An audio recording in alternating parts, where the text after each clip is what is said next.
Hello दोस्तों, credulous India में मैं मनीष शर्मा आप सभी लोगों का हार्दिक स्वागत करता हूं।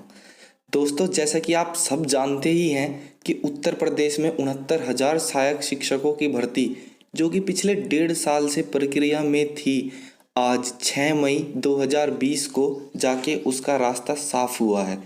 जीत राज्य सरकार की ही हुई और सामान्य वर्ग के लिए 65% और आरक्षित वर्ग के लिए 60% कट ऑफ तय किया गया। अब हम बात कर लेते हैं कि आगे अब काउंसलिंग में आप लोगों को कौन कौन से डॉक्यूमेंट्स की ज़रूरत पड़ेगी, किस किस दस्तावेज की ज़रूरत पड़ेगी।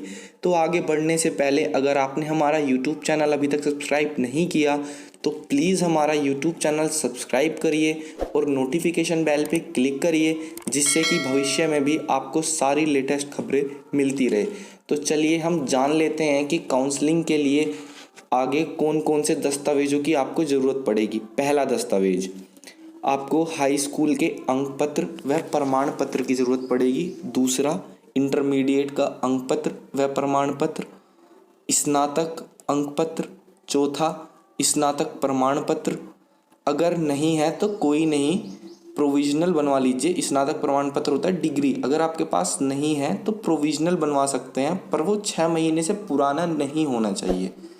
और डीएलएड अंक पत्र व प्रमाण पत्र की ज़रूरत पड़ेगी।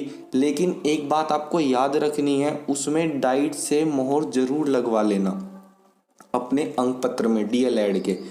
और उसके अलावा बीएड के अंक पत्र व प्रमाण पत्र, टीईटी का प्रमाण पत्र, चाहे वो आपने UP TET, UP TET clear कर रखा हो या सी टेट क्लियर कर रखा हो, लेकिन उसका प्रमाण पत्र चाहिए आपको। लिखित परीक्षा का रिजल्ट, जो अभी आपने लिखित परीक्षा दी थी सुपर टेट, उसका रिजल्ट अभी इंटरनेट से निकलवा लीजिए। अब आएगा रिजल्ट जैसे ही, तो आप उसे इंटरनेट से निकलवा लेना।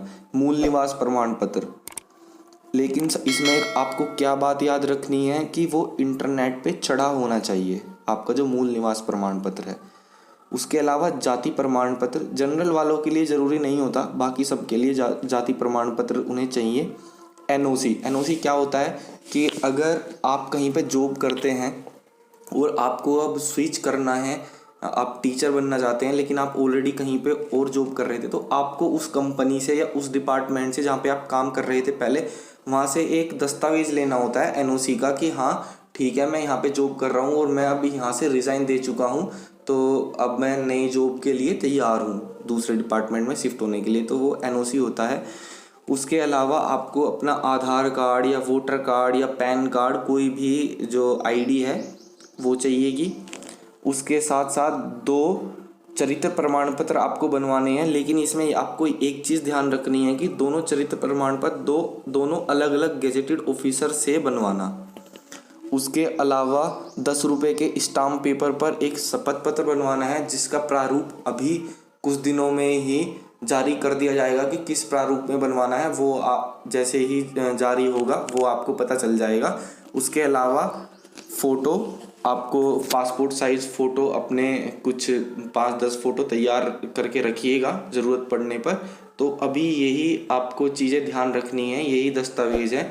तो उम्मीद करता हूँ कि मैंने आप तक सारी इन्फॉर्मेशन पहुँचा दी हो एक इजी वे में।